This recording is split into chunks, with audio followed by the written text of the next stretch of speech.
Hey, I'm Greer, host of the Unfinished Idea podcast, mom to 2 boys and 2 dogs, and raising a child with additional needs. Our day-to-day experience isn't being talked about in everyday life. So let's start the conversation. Whether you're a parent, a friend, a teacher, or a neighbor, everyone is welcome to join us over a cup of coffee as we help bring awareness and better understanding about neurodiversity and families who are raising children with additional needs.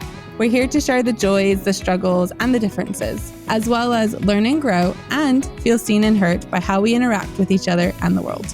Welcome. All right, my dad joke is... What was my dad joke?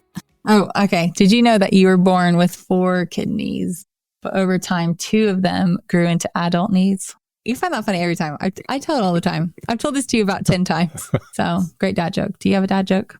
So there's this origami factory. I can already tell it's going to be bad because you're laughing at it. There's an origami factory that was quite famous that is no longer in business. It folded. Yeah, that's bad. Okay.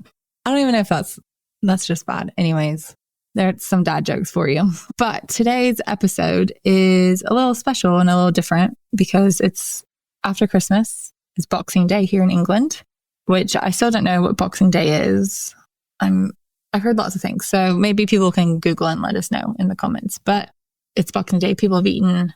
We're just having a little mini episode where you and I, so you are Chris, who is my husband. He's been married for almost 10 years. Yeah. Seems like a long time. Are just having a conversation and talking about what it's like to be parents raising a neurodivergent child. So what is it like raising a neurodivergent child? I quite enjoy it, actually. I have lots of fun with my kids. And I wonder if that's because I'm neurodivergent myself. Yeah.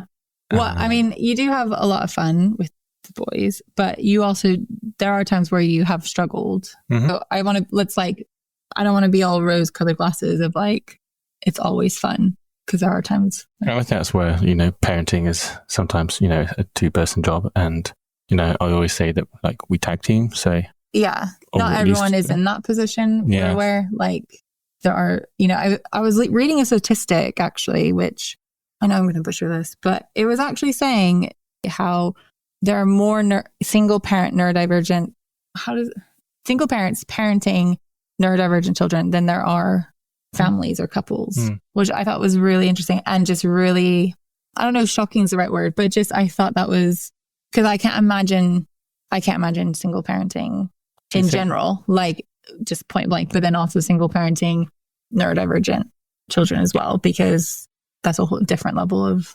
Do you think like a single parent has to be a lot more aware, perhaps, and probably maybe, I don't know, this is just me thinking out loud, maybe does more research and maybe notices things because they happen to be around their child a lot more, and then obviously through that the struggles that they see in their children may be exacerbated by only having one parent as opposed to 2. I don't know what that means, but I think like the symptoms, they notice the signs and the symptoms may be slightly better, perhaps, compared to 2 parents, for example. Parents are exhausted. Like I can only imagine a single parent is like generally exhausted, and then even more exhausted from raising a neurodivergent child. Like, so I don't know if they notice things more or not, but I can just imagine they're exhausted. And why it's important. I don't know. Well, again, obviously we're speaking about a situation we're not in, but like thinking about just the support. Like obviously not every parent's going to have the support they need, but hopefully support out there that they're getting.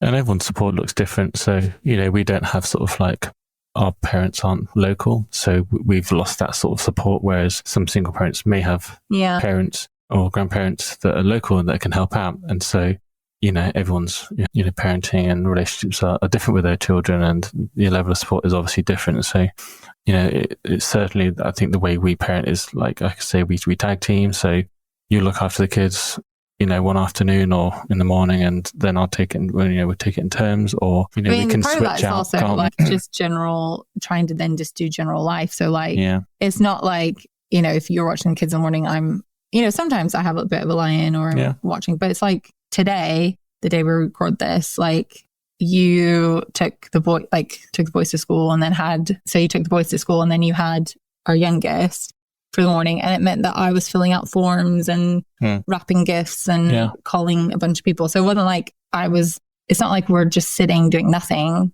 Yeah. We're like doing life things. It's just one of us is watching kids and one's not, I guess. But anyways, that was a tangent. Was not what I thought we talked about. Also, there's something else I was going to say, but now I forgot. Anyways. Okay. So you've never been, I guess, officially diagnosed with ADHD, but it's there. If you like to believe it or not, it's there. What is that like for you as an adult though?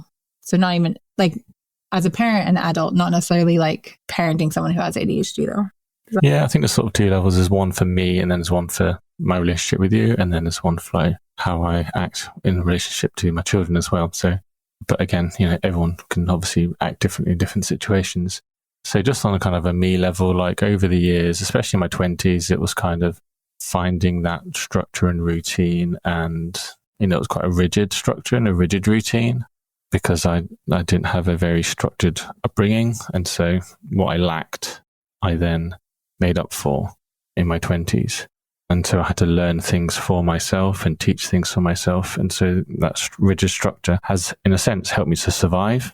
And it's like a coping mechanism. And throughout my 20s, I was sort of then going, okay, I'm in a place where I feel safe. I feel I'm in control and whatever. And then I've had to learn to slowly give up that control.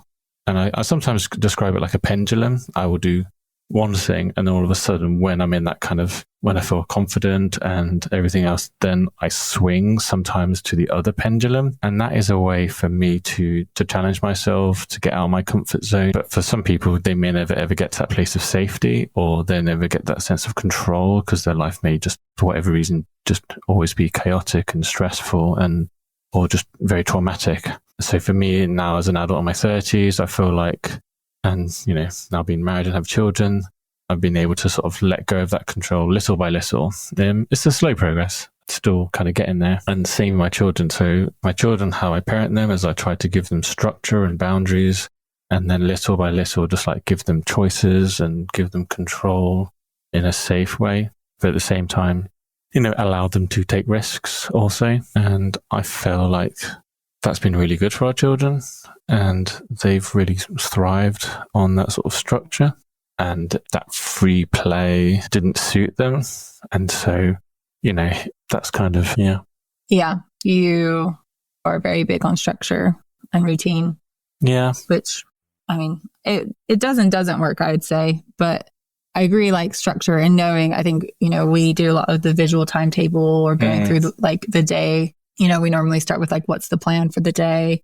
Like that we find, really helpful. I mean, for everyone, not just for those who are neurodivergent in the house, but like for everyone, so they kind of know. But like particularly, for our son, I mean, I know like either when we're having breakfast or walking to school, he'll say like, oh, what's the plan for today? And then at school, we have like his job at school in the classroom is to like do the visual timetable. So that's a big thing. But I would say structures, you are very routined. I can guarantee what you're doing at 10:30 every day is having a cup of tea, coffee, hot drink. And I think I like that. But obviously, like you say, there could be sometimes an element where that structure doesn't sort of always, work well in a family dynamic when there are competing things going on. And I think for me, it's just learning how to adapt and change. And do you think you're still learning that? Or? Yeah, of course. And just make accommodations. And I think it's just kind of figuring out what that looks like, because I think, it can be quite hard sometimes because, like I say, sometimes that having a little sense of control and that structure just, whether it reduces your anxiety or whether it reduces the stress or things like that, it just kind of helps. And so just being aware of that and having someone that supports you in that, and like, okay, I know that you need your tea and coffee in the morning, for example, or I've gone and done it for you, or, let's wake up a little bit early and then we can prepare that because actually we're going to go out this morning. So we won't have time to necessarily do it at the exact time that you want. And then actually, like, even just spending time with our children on the weekend, we've actually flipped our routine round. So, and like, there's nothing wrong with that. And I've actually, sometimes I quite enjoy doing things in reverse, whether it's sort of like, going to the library or going for a walk with the dogs, or, if we have just a bit of quiet time where we watch a bit of TV or something like that, or whether we play with some toys or try to find, different things for the kids to do. But also if I'm like with the kids on my own, like it's given a little bit of relief for me as well.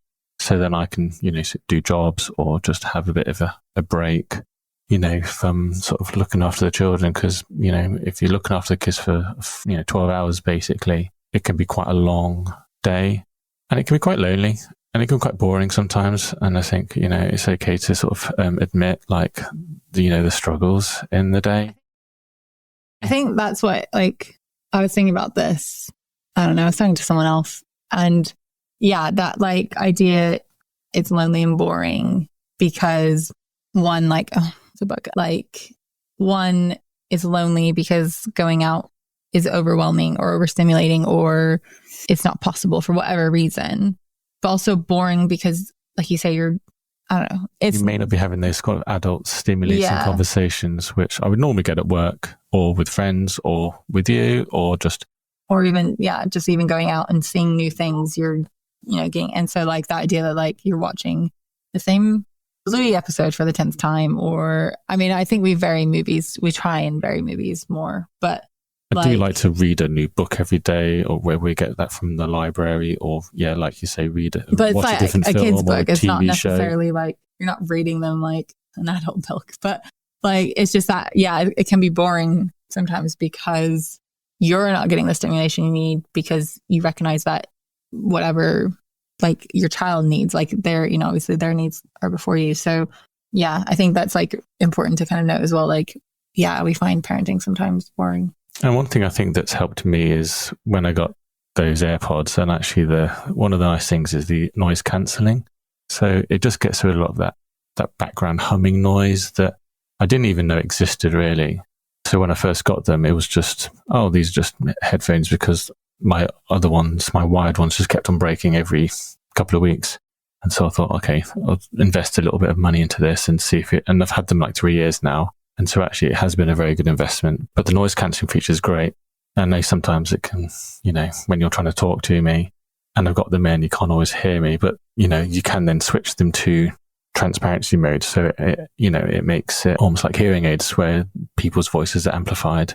So you can still have conversations. But the other thing is that, I sometimes find that listening just to a podcast in the background helps me to just break that, monotony sometimes, or the boredom, and so whether it's like listening to a parenting podcast or, I've got like a history podcast or just like a Christian podcast, learning something new whilst I'm doing the dishes or taking the dogs for a walk or, whilst I'm cooking dinner. I think that also helps helps me to get through the day. See, and that's where we're different because I can't do that. Like if I'm trying to listen, like I read or listen to a lot of books, as I interview authors and stuff, I can't have that on. And I can do that like if I'm cooking, but if I'm watching the kids, there's just no way because it's just too much. Right. And so like I have to, like when I'm walking or something, I have obviously a podcast and stuff on, but like if I'm cooking dinner and the kids are playing in another room and I have to be aware of what they're doing, there's just no way that I could do that because it'd just be too much. Like there's too much noise. So that's just where we're different. It's fine. Everyone's different. Yeah. Is there anything you want the world to know about neurodiverse people? I remember when our oldest kid was younger and we would go to the park, like this was, even during lockdown and stuff. And we would go to the park and actually there'd be quite a lot of people there still, just walking around or having picnics and stuff. And he would just like sit next to them. You have a great time, just chatting away, even though he couldn't really speak. He was just kind of mumbling in his own kind of way. And the amount of free food that he got was incredible. Quite hilarious, actually. Yeah. But he just had like no fear, and he's a very sociable person and still has no fear. That's not changed. And he's still like, I'm more worried that he's going to willingly walk after a stranger because they have something he likes, like a toy or, than I am of someone actually taking him because he just has no fear and he has like, which is fun, but also, like I said, I don't know where I saw this or if it's just in my head. Maybe it's a book, but like he's just going to run away because he's chasing a balloon that's getting swept up into the wind, and he's not stupid, but like in the sense of, just that, like he wants the balloon. So he's just going to chase the balloon and it's just going to like continue down the road and then he's going to be lost. And there is some of that hyper focus that he does have. But when we've had him sort of like been to the speech and language therapist, they noticed and I noticed that he'll do one activity for a little bit, then go on to the next activity for a little bit, then go on to the next activity. And I could see that the speech and language therapist was trying to get him back to the first activity. But then, like, if you just actually give him a little bit of time, you'd realize then he'll go on to another activity, but then come back to the original activity and finish that, and then go to the next one, finish that. And there's kind of some sort of different way of processing and multitasking that's going on that actually I think is really valuable. But had we not given him the time and the opportunity, we would have just like stopped him, told him to focus on that one activity and continue that task. And he may not have completed it.